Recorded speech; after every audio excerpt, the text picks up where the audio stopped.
Я желаю вам в дальнейшем вот так же красиво, с чувством и с любовью формировать любовь к родному языку. Потому что родной язык – это самое главное, это самое главное, это самое главное, это самое главное.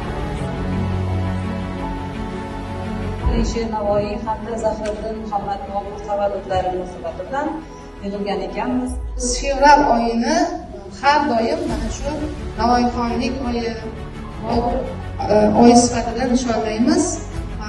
Lekin ba'zan 14-fevral biz hammani ko'z oldiga boshqa kun keladi. Aslida bu kunda biz ulug' bobokalamiz Zahiriddin Muhammad Bobur tavallud topgan. O'zbek tiliga asoslangan, o'zbek tilida ijod qilgan Alisher Navoiy bobomiz bo'ldi. Shuning uchun biz Alisher Navoiy deganda o'zbek tilini ko'z oldimizga keladi, o'zbek tilining qadri keladi. Ya'ni hindistonliklar maqtanayotgan Toj Mahal bu Hindistonni merosi emas, aslida bu Boburiylar qoldirgan eng katta meros, ya'ni bu merosimiz hisoblanadi.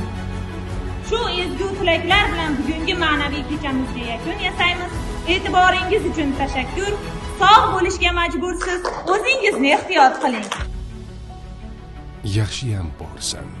Profi University